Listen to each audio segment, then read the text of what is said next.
Hello, what's up? I'm Brian here doing another video for you guys, and this time I'm going to talk about the Hasbro Pulse Fan Fest 2021 reveals. Yes, they had this whole promotional thing, this live stream, and they showed a ton from Kingdom as well as a couple of other special things. Nothing from Studio Series 86 or the general Studio Series, which some people are a little disappointed by, but that's fine. I usually expect that when they have these big reveals, it's mostly focused on one major toy line, so I understand. But there's a couple of things that I want to bring up that I want to add on from the previous reveals that we talked about with the Scorponok, the Ark, and the Galvatron. The first thing I wanted to point out is I was trying to figure out what the B thing that Scorponok had, and it's titled as a Cyber Bee, but the rockets and that can swap between both claws because they are 5mm ports, so that's awesome. And the scorpion head can fold down further back than what the toy images show, as seen in this render. I'm not sure if the reason why the scorpion legs are more out is because it needs to make room for the scorpion head to fold back, but there you go, there's the option right there. And another thing I wanted to point out is with Galvatron, I had mentioned that yes, you can put the chain around the cannon, and someone pointed out that was seen in the cartoon. Okay, I wasn't really arguing with that. The other thing I wanted to point out was the Teletrend 1. So it does have a name, it's Mainframe, and it is based on an Action Master. It doesn't have the exact colors, but I would like to see a toy-colored version of it down the road. I think that'd be awesome, but I think it's a nice reference. And apparently he also forms the chest of the Ark, so that's a neat feature right there. Also, apparently the ramp on the back of the Ark is spring-loaded. I'm not sure if that's true, but yeah, that's kind of cool. Anyways, moving on to the actual new stuff. So I'm going to start off with this. This is Dracodon. Sorry, I see the name now. Some of these names do become a blur, but Dracodon, which some people are going to be disappointed, it's just a repaint of the previous, Vertebrake figure. Blanked on the name there. I think it's fine. Yes, it's this disgusting neon green. It kind of looks like it's made out of snot, but it's meant to be like a radioactive thing. And I don't mind because I like the mold. Apparently this is also going to be a Maximal, so they're finally making fossilizers into Maximals because the first three were all Predacons, so that's fine. And yeah, the color is a bit too bright, but I don't necessarily mind. The next thing I want to talk about is Core Class Soundwave. Now, why is it that every time a new Soundwave comes out in the Generations line, it just keeps getting better and better? Because this is the perfect size for a Soundwave if he's going to transform into the boombox. But not only that, he comes with a tiny laser beak that you can open up and pop out. The laser beak does not transform because it's way too small for that, but the fact that it includes it is awesome. I love that. They didn't even need to do that, but they did it anyways, and that is so cool. Taking a look at the robot mode, I mean, he just looks really good. You can definitely tell that the details are very much inspired by the Netflix version. I was going to say Earthrise, but technically that's in the Netflix line. Another thing that I really do like is that he comes with the proper weapon, so that's cool. Of course he would. I think there was an image of the back. I think that was during the Fan Fest, but it does show that the batteries can also attach to the back. And overall, I mean, out of all the core class figures, I think this is the one I'm most excited for. Anyways, moving right along, we've already talked about Scorponok, so this one is interesting. This is Wingfinger, which was rumored for a while, and it's going to transform into this Triceradon looking thing. I thought that the lower legs was going to be the same piece from the, what's his name? Paleotrex. But it's not the case. And in some of these images, it looks tiny. And I'm gonna say this, the renders don't really do it justice. There's just something really off about it. It looks way too thin. But when you take a look at this image, it does look pretty massive. Like, it looks like it's widespread. So, I don't know. It's just something that I'm not sure if I'm interested in, but I would have to get it in hand to really get an idea if I like it or not, so, there's that. But what I really like is the weapon. So here's the robot mode. Apparently his head is supposed to open up and it's like a singular eye. And again, it is a maximal, so that's pretty cool. But I love these swords. Apparently it's supposed to be this ninja bot, which I don't mind. I think that's cool, but you can also make it into this crossbow thing. But not only that, you get the sword, and you also get the bird head, which could be used as some sort of maybe bashing weapon or maybe a gun. You could also see in this image that you can have it under the arm, and I do like that look. So yeah, and you can see the visor, that singular eye thing. You could also see some teeth going around it. It's kind of creepy, honestly. And I like it, you know, but again, it's something that we need to get in hand.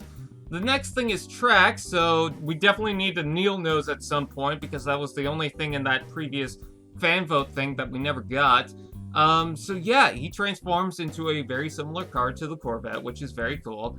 And I definitely do like the alt mode. I think it looks fantastic. You get the red flare fire thing on the front there. I think overall it looks very nice. And of course, if you're gonna do a Generations tracks, you gotta have that jet mode. And yeah, you do get the guns on the back as well as the wings. The arms just kind of look like they stick out there, which, I mean, if you watch the original one, it's kind of like that too. But I wish it was a little closer to the body of the car. Otherwise, yeah, I think it's fine. I mean, it's ridiculous, but that's totally respectable. Taking a look at the robot mode, I feel like they stuck up the wings a little too far up. And I'm hoping that the backpack could collapse a little further down, mostly because when you attach the guns, which are attached by 5mm ports, which I think is kind of lame, it sticks out a little too high. But otherwise, I think he does look fantastic. Look at the legs and how clean they are.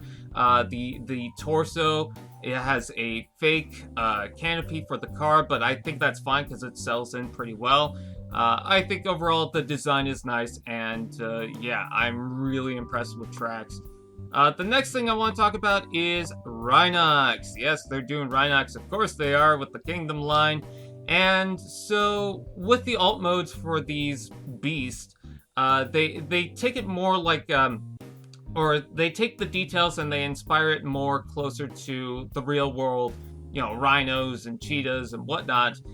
Because the CGI is kind of outdated. As long as the robot mode is fine, the alt mode could be, you know, changed up if they wanted to. And I'm not sure if it worked in its favor. The head just looks a little too angry to me, but I mean, that's probably just me. Maybe it has something to do with the red eyes. Although Rhinox has been known to, you know, have a total rage fit, and he's a powerful guy. Like, if you're on his bad side, you do not want to be on his bad side. But his torso just kind of seems like a brick. But, I mean, it's a rhino. It's fine, you know.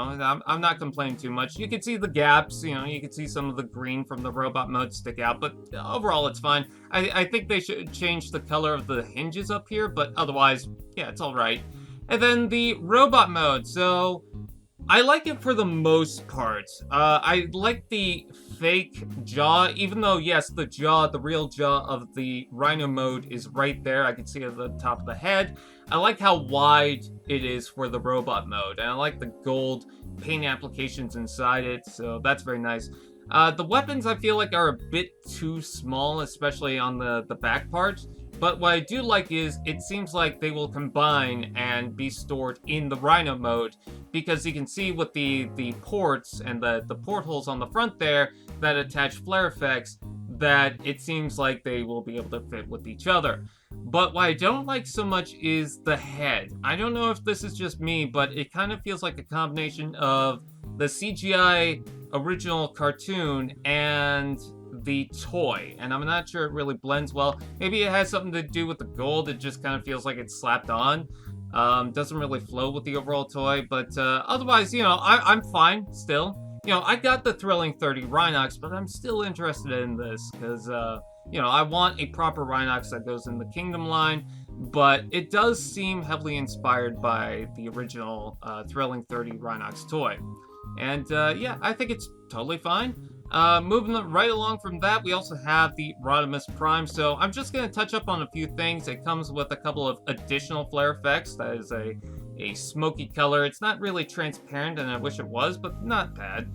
The alt mode looks pretty decent, but with the trailer setup itself, it does look pretty cool. I do like how big it looks. When we first saw the first images, I thought it was going to be this tiny little thing, but looking at these images, no, it looks massive. Still not sure if it's worth the Commander class price point, but taking a look at these images, it feels better to me. Like, I'm not as upset with it. As you can see, you can pretty much put the entire Rodimus Prime in the trailer itself. I'm not sure, I don't think it will close up properly, but you can put him on that, which I think is fine. Apparently this is supposed to connect with the Omega Supreme. I'm not sure if they mean just by the basic clip system, because it does have that clip, or if there's a special way to connect it to Omega Supreme, but either way, I also do like the turret mode. I think that looks fantastic, and he also does come with a couple of flare effects from the, I think it is the Omega Supreme. It's just the blue ones, you know, the tips, and you can put that on the cannon itself. You could also take off the entire cannon. And another thing I wanted to point out is this door section. You can see the hydraulics right there, which I think is a nice touch. Taking a look at the robot mode, as you can see, the Matrix can be deployed, so he does come with the Matrix. And he also does come with the Sword of Primus, as well as his basic rifle. And I do really like the sharp details of this toy, especially on the face. I don't know, it's looking a little more worth it. I know people will argue with me on that, and I totally understand. But I'm not as hesitant as I was before, if that makes any sense. So, with that out of the way, I think that is all the Kingdom reveals except for one, this little box set. So this is supposed to be a Triceradon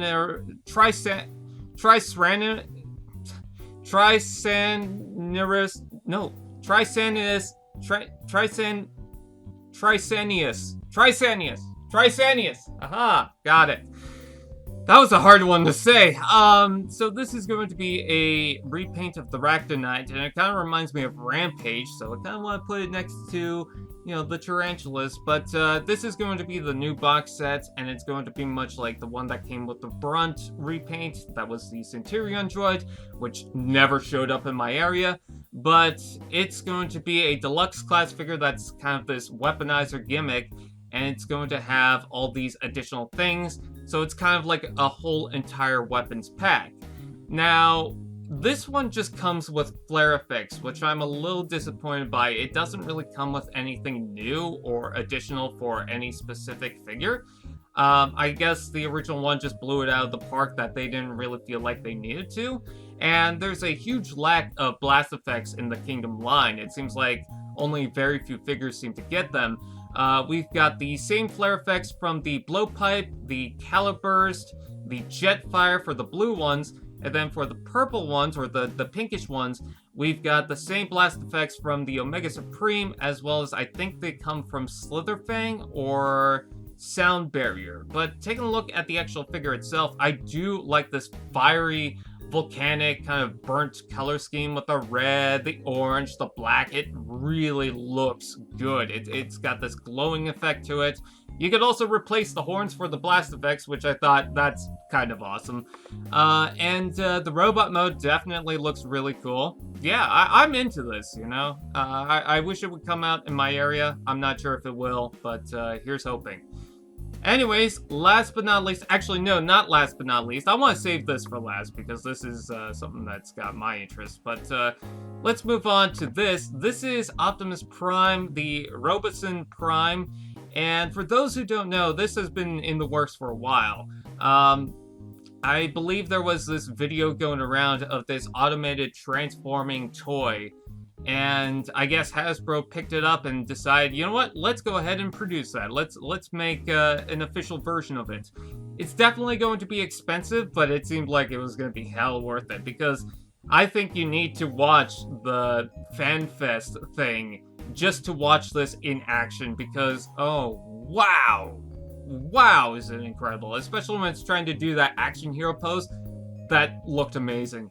So with the truck mode, yeah, you got the feet on the top there. It's definitely not perfect. It's very boxy, but I'm not complaining because of, you know, what it has to do, so it's whatever.